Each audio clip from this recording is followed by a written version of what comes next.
que teria sido do 11 de setembro sem a televisão? Pensa nisso por um segundo. Muda completamente a perspectiva. Pois é. Não estou falando do impacto físico, daquela tragédia humana terrível, da perda de vidas.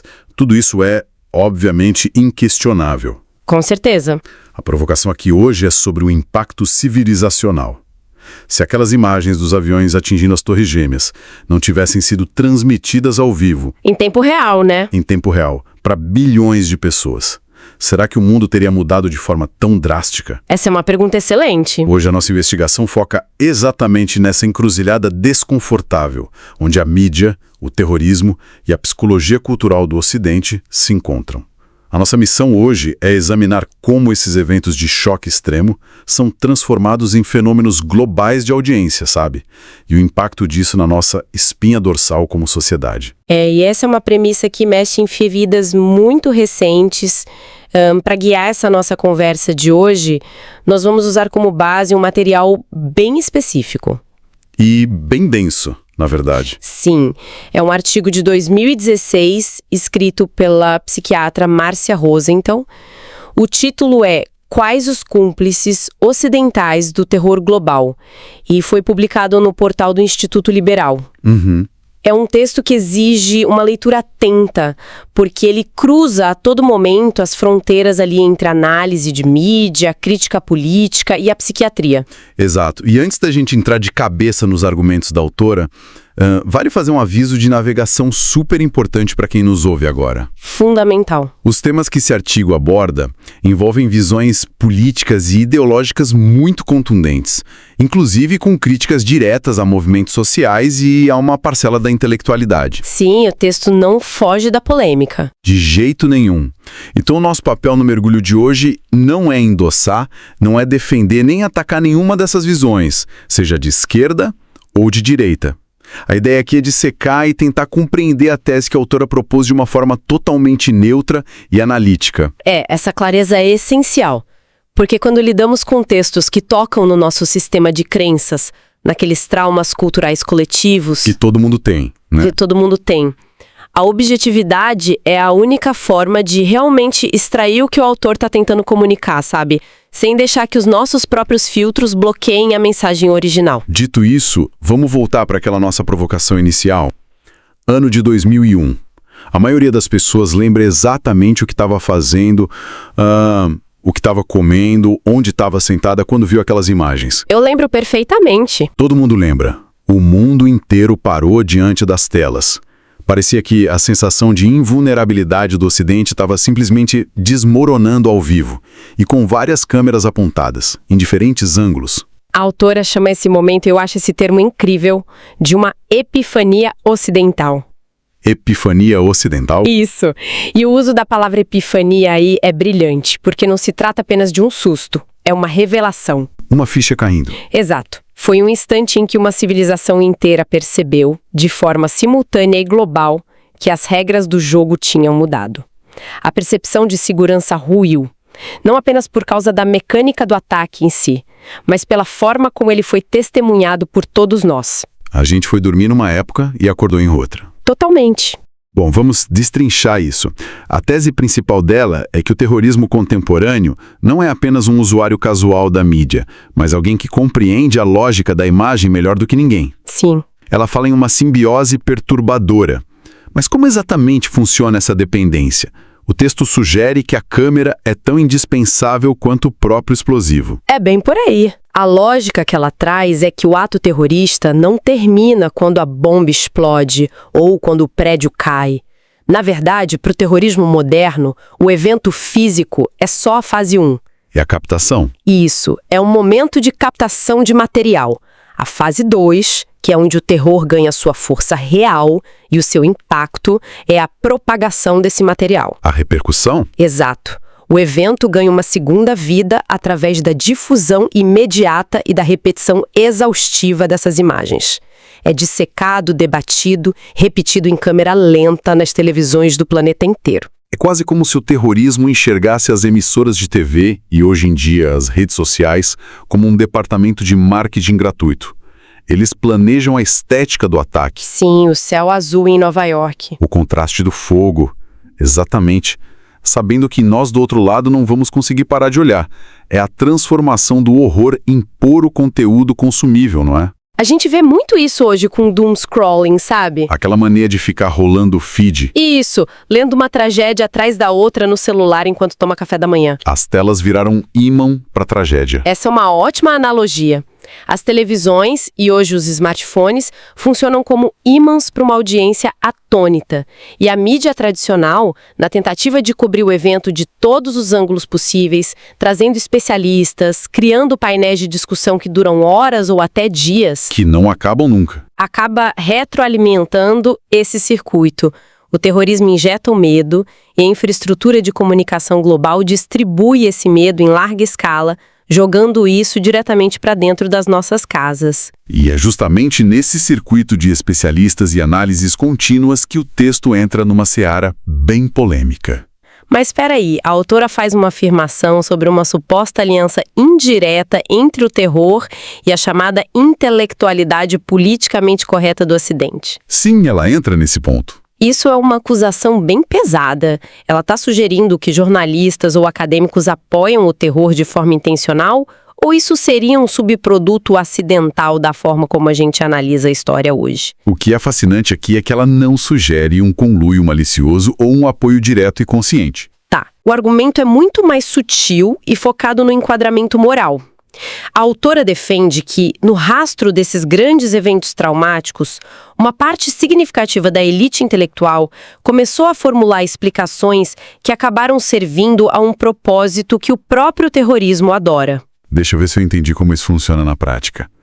Segundo o material, essa elite formadora de opinião passou a interpretar o terrorismo como uma consequência quase que exclusiva das culpas históricas do próprio Ocidente, certo? Exatamente. Começaram a elencar o colonialismo, as falhas do capitalismo, o histórico de imperialismo como as raízes inegáveis dos ataques. O texto argumenta que isso gera uma inversão de causa e efeito. Mas tentar entender o contexto sociopolítico de um evento não é o papel básico de qualquer analista. Onde a autora vê o perigo real nisso? É uma ótima pergunta. A linha que a autora traça divide a análise contextual da justificativa moral, que acaba minimizando a culpa do agressor. Uma passada de pano. De certa forma, sim. É como se a narrativa passasse a dizer: olha, o que aconteceu foi terrível, mas considerando que o Ocidente fez no passado, de certa forma nós estávamos pedindo por isso. Nossa! Ao justificar o injustificável através das próprias falhas, essa intelectualidade acaba, mesmo sem querer, validando a narrativa daqueles que cometeram a violência. Então, em vez de focar na responsabilidade de quem planejou e executou o ato, o foco da discussão passa a ser o quão culpada a própria vítima é. Faz sentido dentro da lógica da autora. E me parece que é nesse ponto que ela introduz o conceito da assimetria da atenção midiática, né? Sim, ela conecta uma coisa na outra. O artigo traz um contraste bem incômodo sobre como a gente valora vidas humanas dependendo do código postal em que a tragédia acontece. Esse é um dos pontos mais fortes da crítica midiática do texto.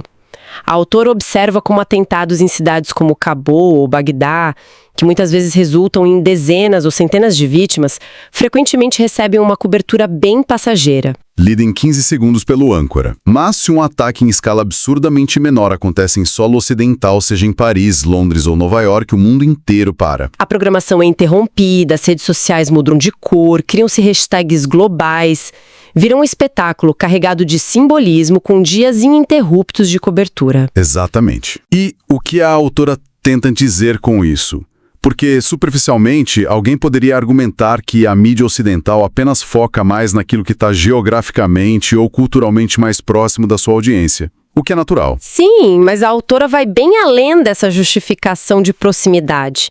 Ela defende que essa disparidade na atenção constrói uma verdadeira hierarquia de luto. Hierarquia de luto. Interessante. E o grande paradoxo é que, ao dar essa dimensão espetacular e quase apocalíptica aos ataques no Ocidente, a própria sociedade amplifica o poder simbólico do terrorismo. A mídia dá a eles exatamente o palco e o status de ameaça existencial que eles almejavam desde o momento em que desenharam o ataque. Aqui é que a coisa fica realmente interessante. Porque a Marcia Rosenthal pega toda essa observação sobre televisão, geopolítica, os intelectuais e puxa para a área de especialidade dela, que é a psiquiatria. Isso, ela muda a lente da análise. Ela começa a diagnosticar o Ocidente. O argumento dela é que a nossa civilização estaria passando por um processo de troca, abandonando a sua autoconfiança cultural de séculos para abraçar uma narrativa permanente de autoculpabilização. É a transição de um paradigma cultural inteiro.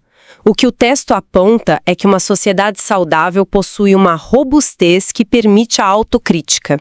Reconhecer erros do passado é parte do progresso, claro. Sem dúvida. Mas, na visão psiquiátrica aplicada ao coletivo que a autora propõe, essa capacidade de reflexão se degenerou em algo patológico. Ela usa uma frase no texto que me chamou muita atenção.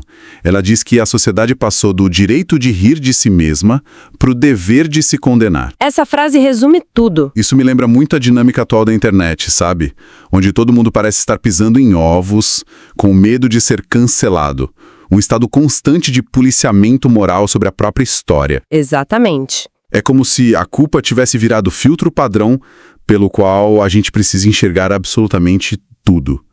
Mas qual é a consequência prática, na visão dela, dessa postura de culpa eterna? A consequência é a perda do que ela chama de vitalidade simbólica. Tá, e o que seria isso? Pense numa sociedade como o sistema imunológico de um corpo ou a fundação de uma casa. Se você passa o tempo todo desconstruindo os pilares morais e históricos da sua própria casa, dizendo que tudo ali tá podre, sem construir nada sólido no lugar, a estrutura perde a coesão. A casa cai? A casa cai.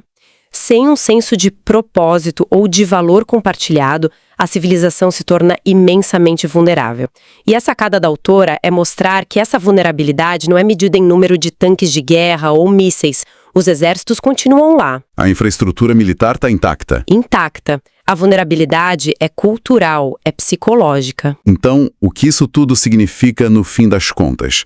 Se a gente traduzir esse conceito abstrato de vitalidade simbólica para a vida das pessoas comuns, a gente está falando de uma exaustão mental coletiva, não é? Com certeza, um cansaço moral. Porque quando você junta um bombardeio incessante de notícias violentas com essa mensagem subliminar constante de que a culpa disso tudo é nossa, a capacidade do público de se engajar, de defender valores básicos de liberdade, vai sendo corroída silenciosamente. Porque a pessoa defenderia a própria cultura se ela já foi convencida de que essa cultura é a grande vilã da história. Perfeito. E se conectarmos isso ao quadro geral e, mais especificamente, ao momento exato em que o artigo foi publicado, a análise ganha um tom de urgência muito palpável. O timing da publicação. O texto é de agosto de 2016.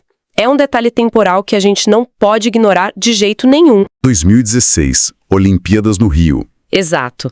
O Brasil estava no centro das atenções mundiais, às vésperas de abrir os Jogos Olímpicos no Rio de Janeiro. Havia um temor global quase palpável no ar sobre a possibilidade de um atentado em solo brasileiro durante aquele mega evento. O nível de tensão estava altíssimo. E o alerta que ela faz sobre o Brasil naquele cenário específico é fascinante. Ela não estava apenas preocupada com a segurança das arenas, os detectores de metal. Não, ela via além disso. Ela olhava para um país que, vamos ser honestos, já estava fragilizado ao extremo.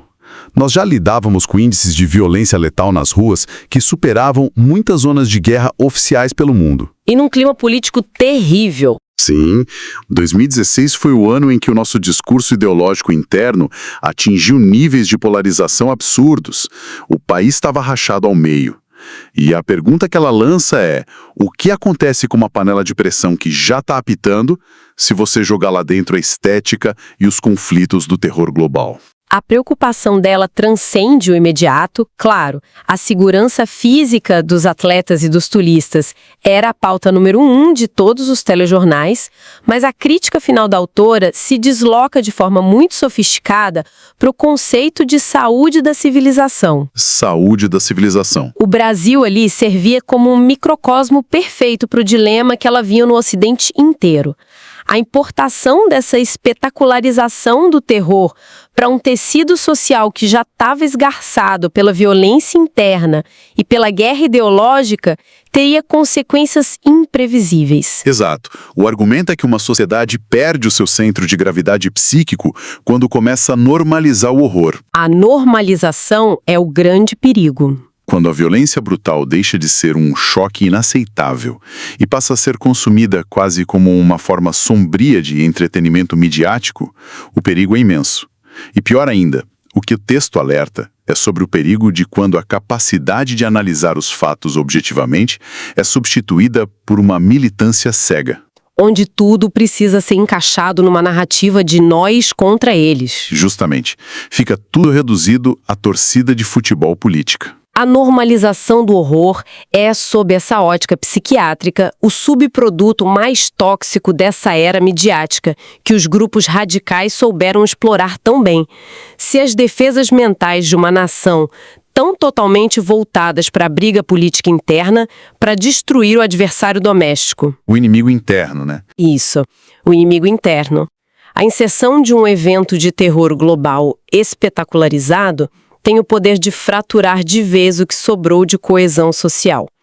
O alerta de 2016 era, no fundo, um aviso sobre não deixarmos as nossas mentes se transformarem na arena principal de conflitos desenhados especificamente para nos desestabilizar por dentro. Fazendo um apanhado geral de toda a tese provocativa que a gente explorou através das lentes da Márcia Rosenthal hoje, nós nos deparamos com perguntas bem difíceis. Muito difíceis. O terror moderno depende da mídia, segundo a leitura do texto, totalmente.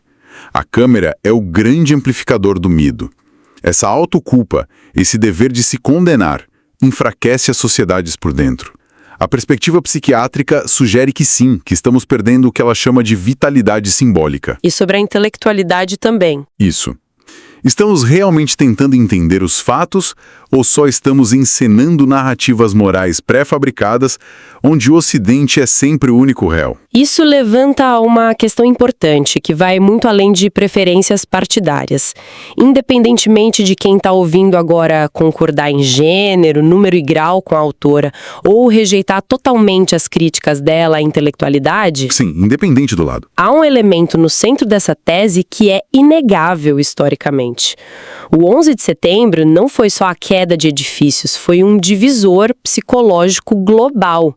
Ele não apenas mudou a segurança dos aeroportos, ele alterou permanentemente a relação entre quem assiste, quem transmite a notícia e quem usa o terror como ferramenta política. E essa percepção nos leva à grande conclusão do material, a ideia de que as guerras modernas mudaram de CEP.